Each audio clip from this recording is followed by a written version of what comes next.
Thank you to Jared Schaefer for your support on Patreon. Now that her arms were stuffed with festival snacks and food, they better start Now that their arms were stuffed with festival snacks and food, they better start searching for suspicious folk in the area.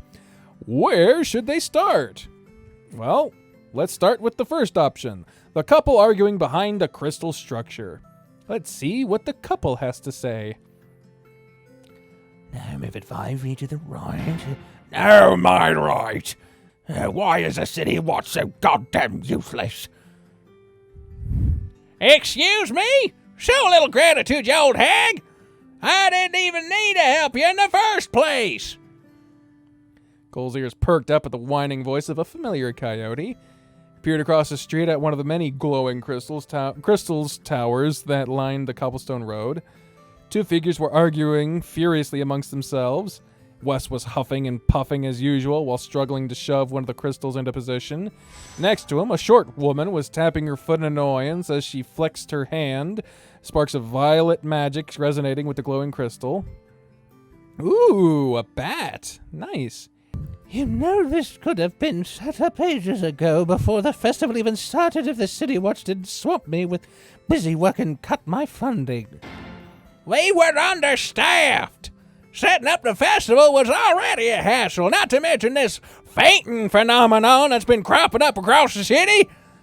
You're lucky to receive funding or help in the first place. The woman rolled her eyes behind her big round spectacles. With a wave of her hand, magic poured into the crystal and strengthened its glow. She took a step back and admired her handiwork while wiping the sweat from her brow. Oh, yes. Thank you for allowing me to help you do your damn job. I like the Bat Lady. Oh, I like her. She looks fun. Why couldn't you just hire a few adventurers to help me set up all these crystal towers?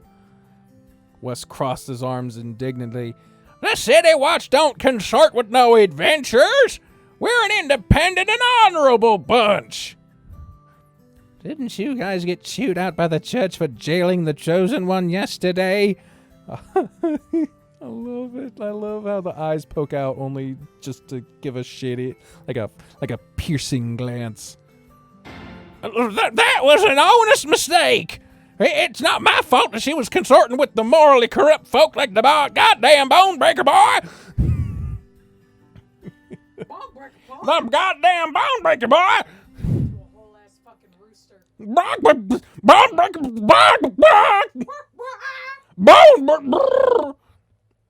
Wes's eyes widened as he suddenly spotted Cole riding atop Sid's shoulders over the crowded streets.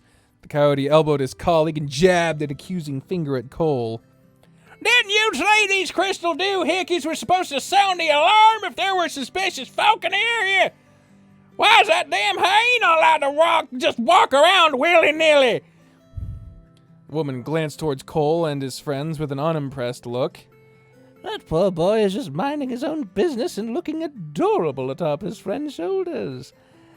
My spells are designed to detect actual threats, not your petty personal grievances. Oh, let me assure you, that hyena is a menace to society.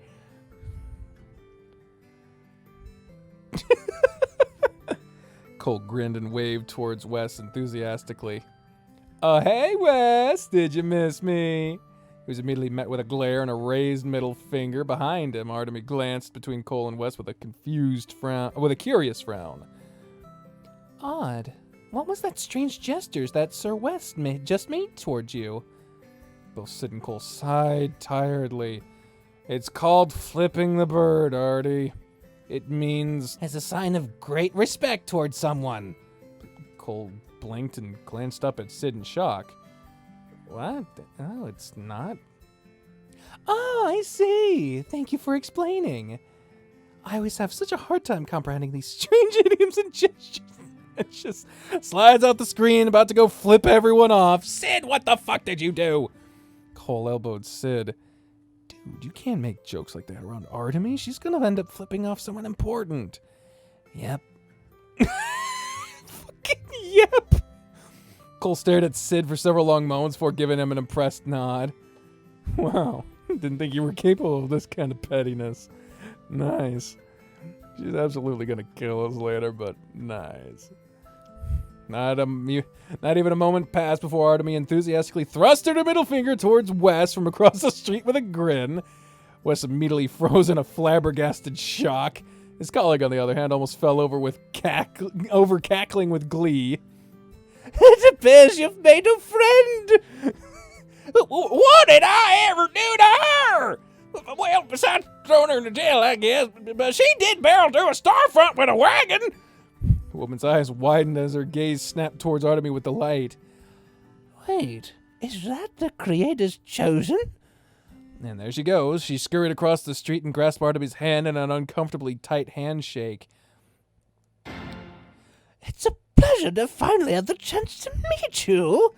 I've read all about you and your kind in the Magistry's arcane records. Artemy was taken aback, but returned her handshake with a polite bow. I am loving how all these different scenes are like melding with each other with certain characters and whatnot. I absolutely love it. It makes the world feel connected, you know? Oh, it's nice to meet you as well. To whom do I have the honor? The name is Agatha Stoker, personal arcane researcher for the royal family. The woman's face fell. Well, former arcane researcher. Good old King Roderick got tired of me being correct all the time and fired me. Now I'm just a public safety enchanter whose job it is to make sure the peasantry don't set themselves on fire. What? I'm not better at anything. Oh, I love her. It's not like I've been severely inconvenienced from being cut off from all of my state-of-the-art research equipment and resources. Not at all. I love my new job. Agatha let out a laugh that absolutely did not sound like she loved her new job. Now I spend my time installing safety features for festivals instead of researching life-changing science. What a glow-up! Is that the purpose of these arcane crystals? Why, yes, these crystal towers are amongst my latest inventions. Each one of these babies is filled to the brim with various public safety spells. They deter nearby burglaries and automatically set off an alarm spell in response. They function as street lights at night, and they even put out nearby fires that exceed regulated limits. My favorite feature is a spell that screams shameful insults if you urinate in public.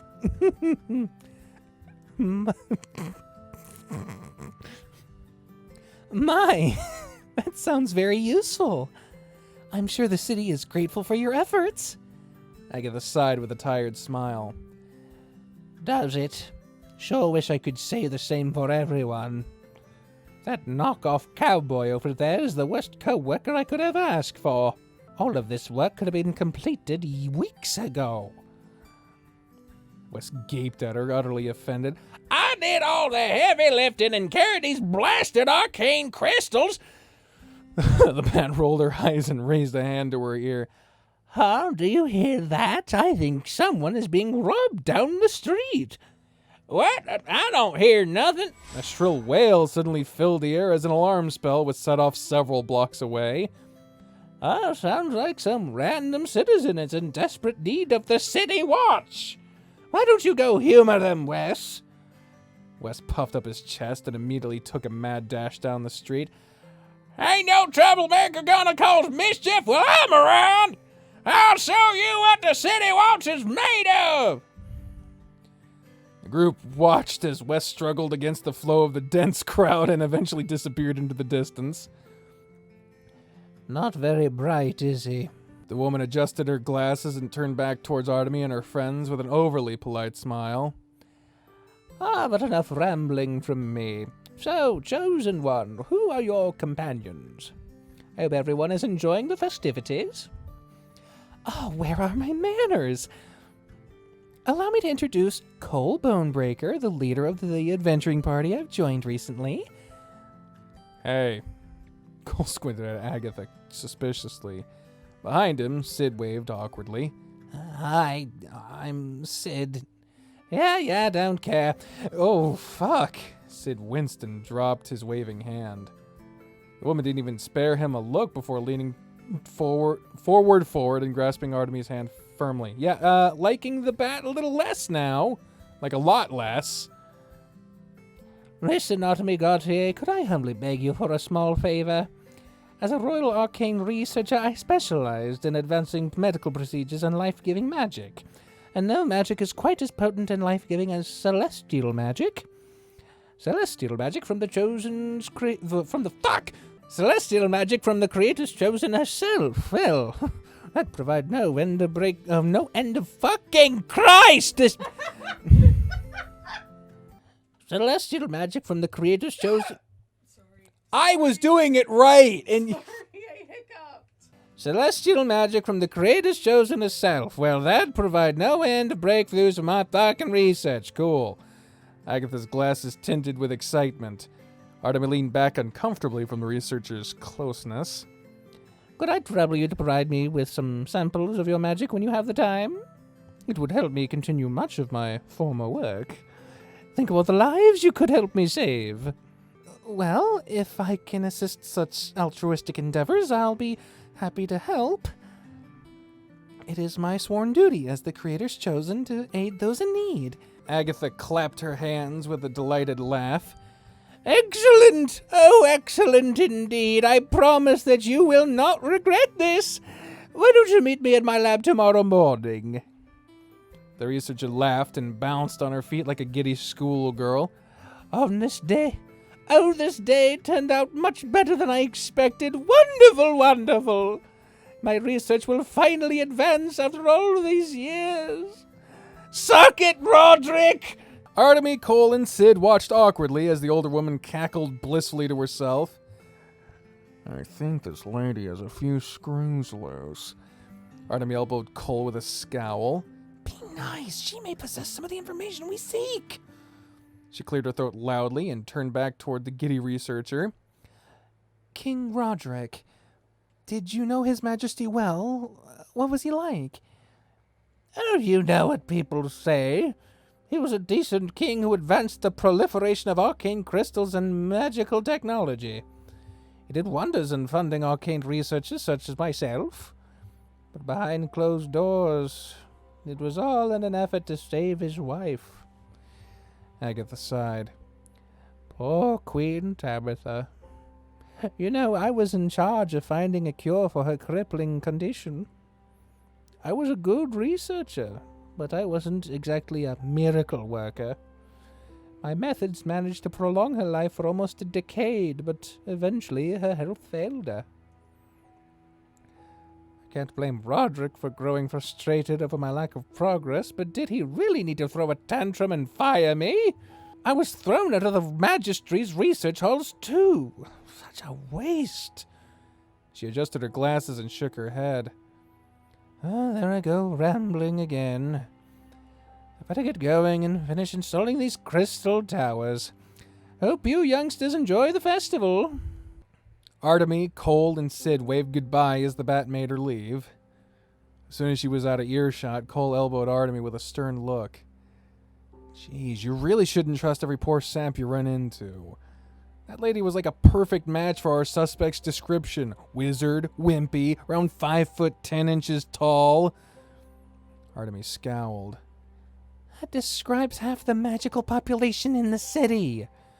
Didn't you say that I should utilize my status as the chosen one to our advantage? Yeah. Just be careful, will ya? I don't trust that lady at all. Artemis crossed her arms stubbornly. I've worked with worse. Behind them, Sid scratched his head with a tired mumble. I'll just leave all the buttering up nobleman stuff to you two. I really don't have much to give here. Wait 1 moment! The three of them jolted up, startled.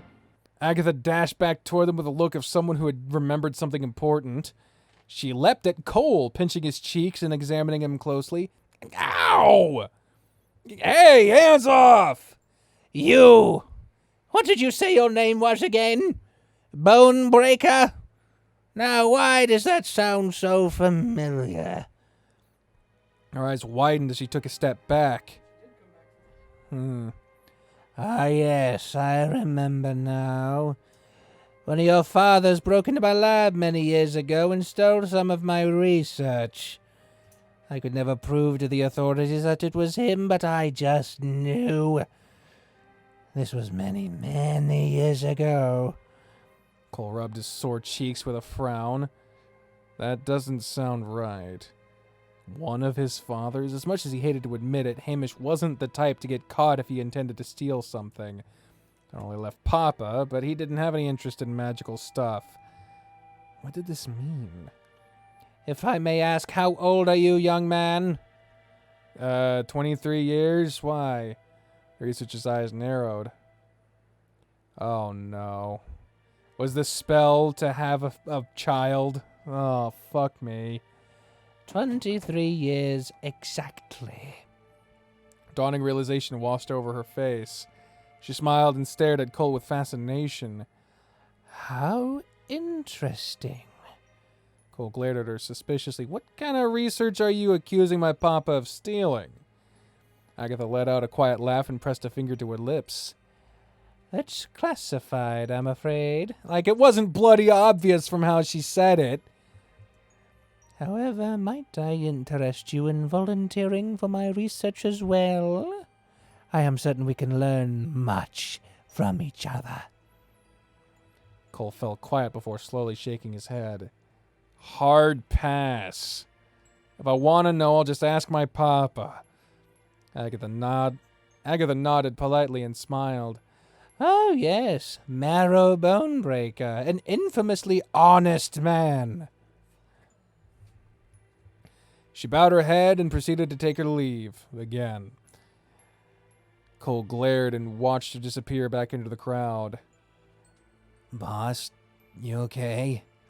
That was kind of weird. Cole shook his head wearily. I really don't like that one. I mean, unless there was a surrogate thing, I guess. I don't know, maybe. I don't fucking know. Now that their arms were stuffed with festival snacks and... Oh yeah, we already did choose the other fucking option. The Town Square Plaza. Whoopah.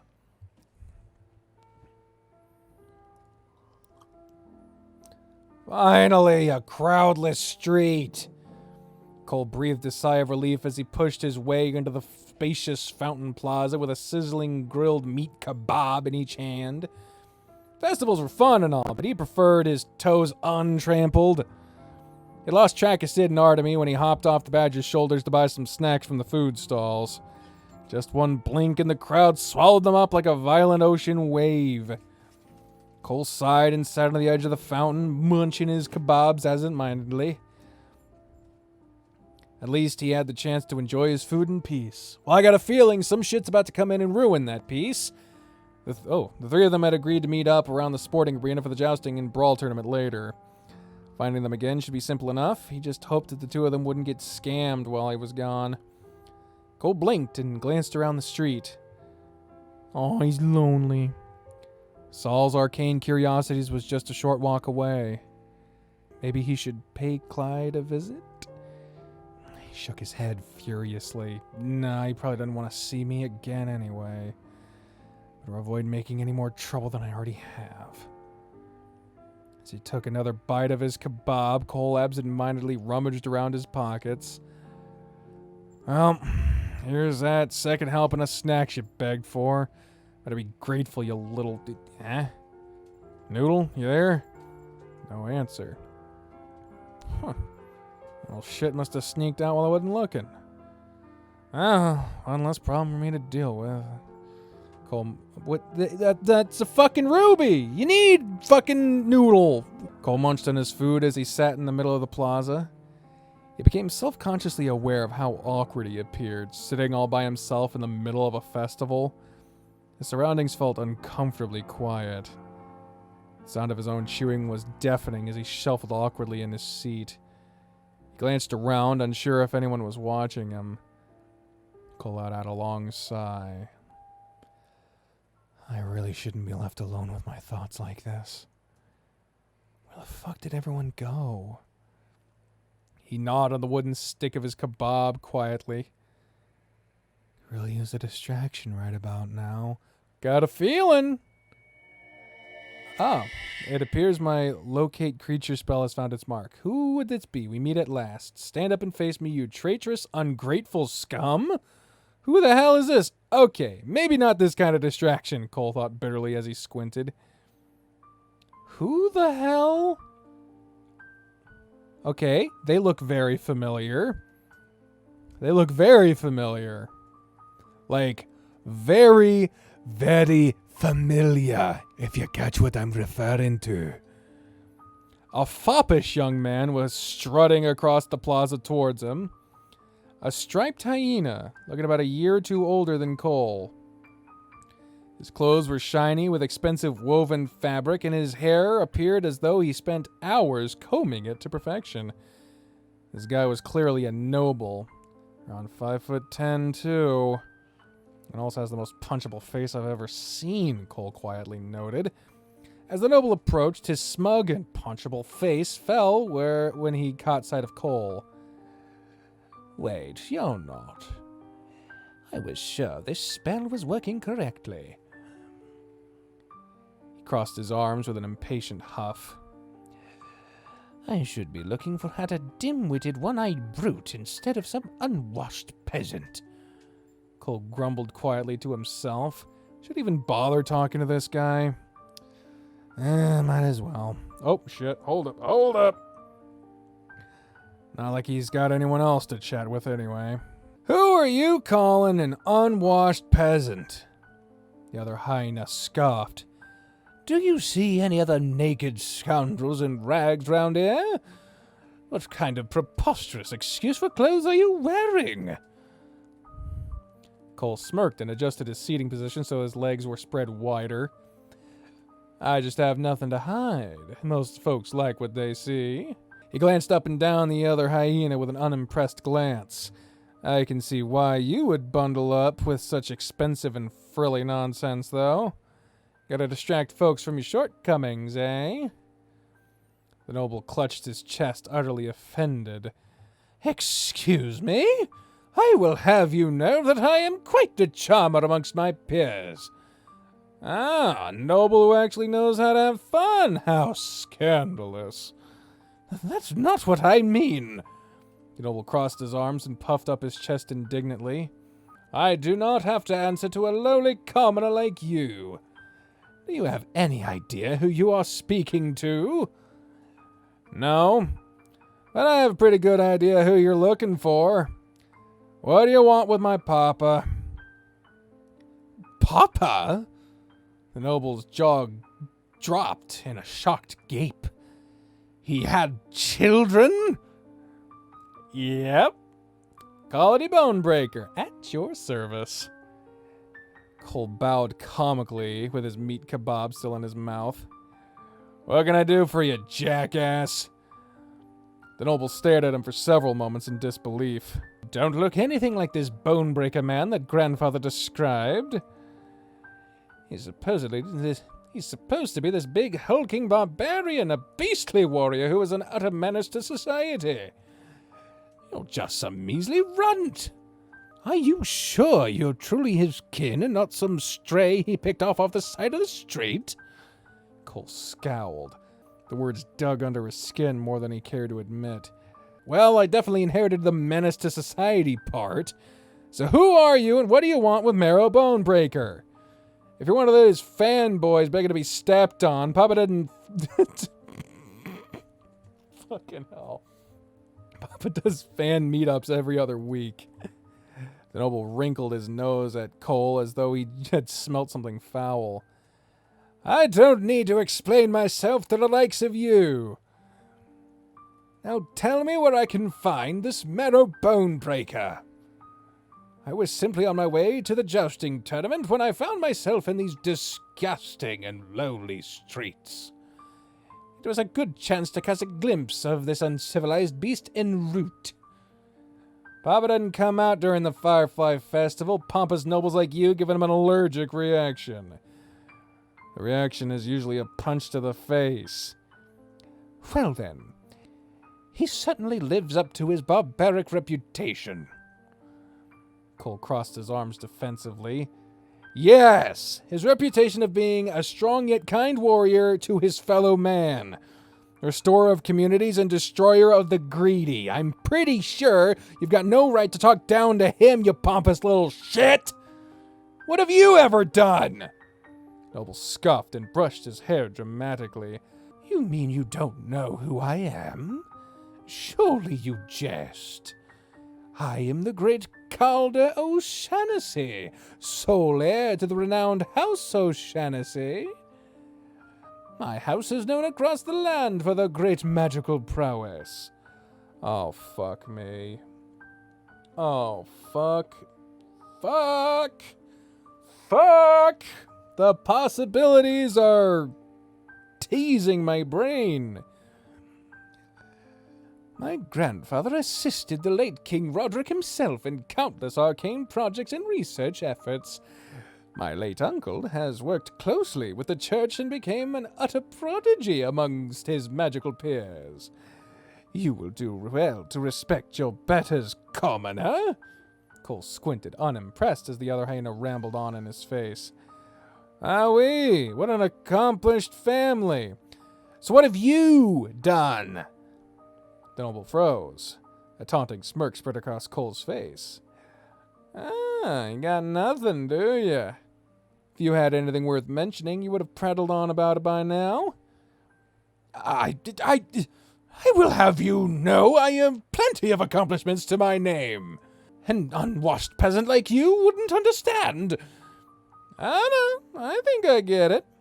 An accomplished noble arcanist wouldn't be sent to commoner streets like this. You wouldn't even be attending the jousting tournament. You'd be invited to a big fancy party in the noble district right now. But you weren't worth inviting, eh? Calder winced and took a step backwards. What an accomplished family you've got. Must be a lot of pressure to live up to their magical deeds. But you weren't good enough, were you? So now you're off to the jousting tournament to make a name for yourself.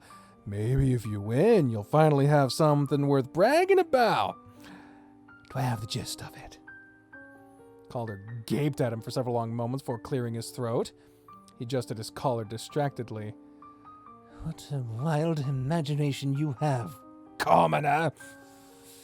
You must think yourself clever. Cole shrugged. Not really. Just warning you, buddy. Going around calling folks unwashed commoners might make you feel a little better, but it sure ain't gonna win you many friends. Cole wolfed down the last of his kebab with a sly grin. Say, word on the street is that a bunch of magical rubies went missing. Rubies that could provide a mage desperate for strength and status with some much-needed power. You wouldn't happen to know anything about that, would ya? The other hyena's ears perked up with interest before quickly lowering with caution. I have no need for such trinkets. Any accomplishments I achieve will be gained with my own power. Cole watched the noble curiously. Or closely, was it? Was it curiously or closely? No, it was closely, okay. His reactions don't appear to be one of recognition or an attempt to hide anything. This guy didn't have the best poker face anyhow. Chances of this Calder secretly being the cloaked mage seemed unlikely, but Cole couldn't say for sure. Think whatever you'd like, Runt. My magical prowess at its worst will still be miles above you at your best. I'd sure hope so. I can't even do magic. Noble blinked in surprise. That can't be right. My arcane senses are keener than most. You most certainly have traces of spellcasting on you. That brute may be an utter disappointment, but I commend the fact that he managed to sire a child with at least a tiny hint of magical potential. Creator knows he certainly didn't have the talent for it himself. Cole's hackles rose. Sounds like your senses aren't as good as you think. I've never casted a single spell in my life. His jaws tensed as Calder leaned closer with a curious frown. No, you absolutely have the hallmarks of a spellcaster. And I'm telling you that you're absolutely wrong. Calder glared at Cole with a mixture of confusion and frustrated disbelief. His voice shook with agitation. What a bold-faced lie! And a reasonless one at that! Magical strength is the pillar upon which a person's worth is weighted! You're already a lowly peasant. Why do you deny yourself this tiny sliver of value? Yeah, maybe the nobles. Around here, we put more stock into how not an asshole people are. Which I'm not winning any prizes for, but I'm still leagues ahead of you there, buddy. The other hyena growls and shakes his head in frustration. You don't even understand what you're saying, do you? Magic is everything.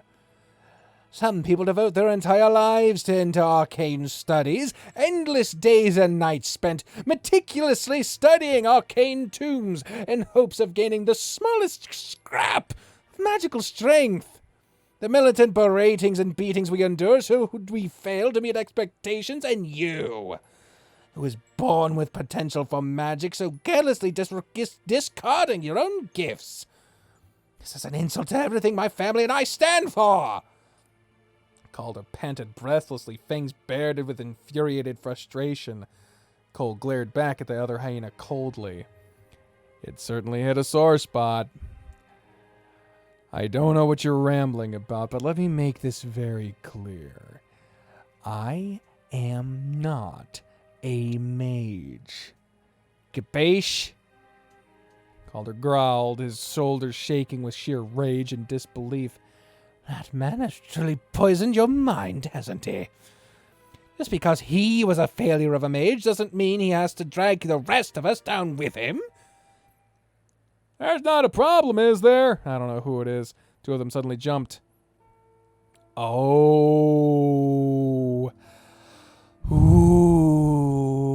Okay. Oh, God. Well, wonder what this is going to lead to. Hamish was standing behind Cole, arms crossed with a stern expression. Calder suddenly looked terrified. You! As I said, is there a problem?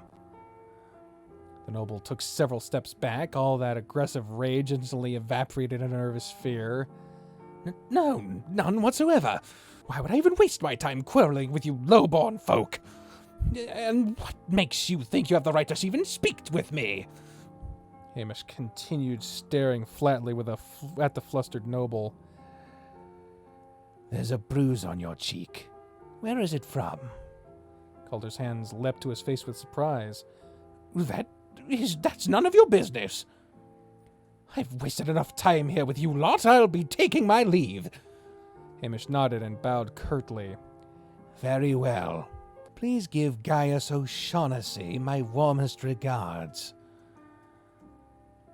Calder looked shocked and hesitated for a moment.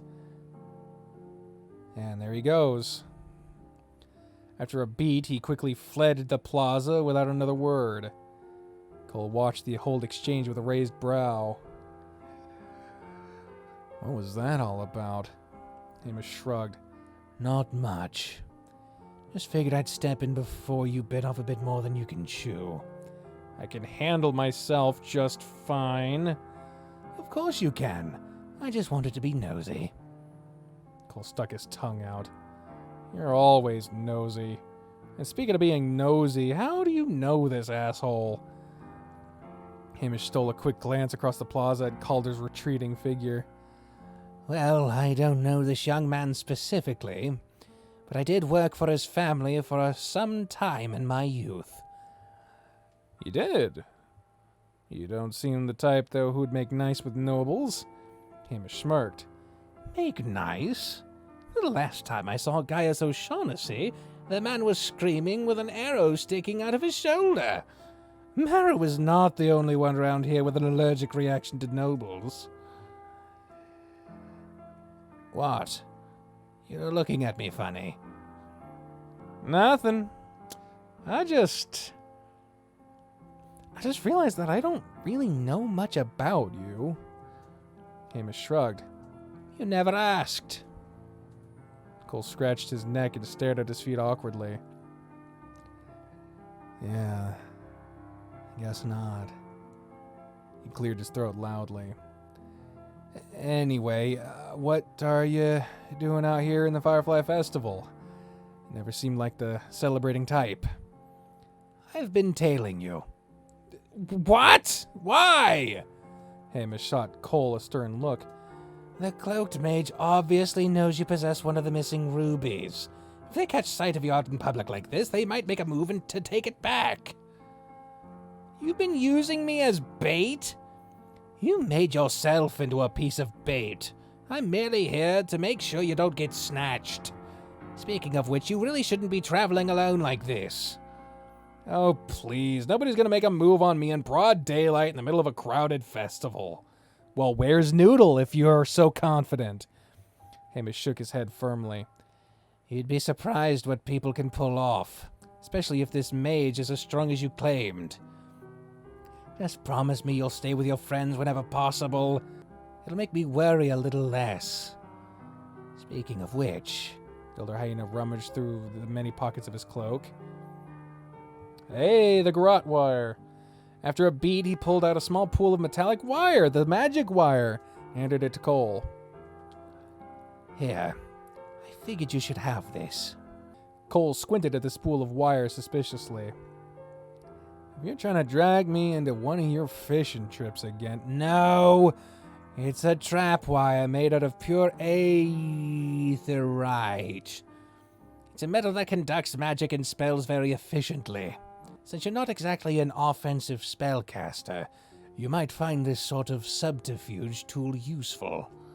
Cole glared between Hamish and the spool, who reluctantly stuffed it into his pockets. You never stop being a mother hen, do you?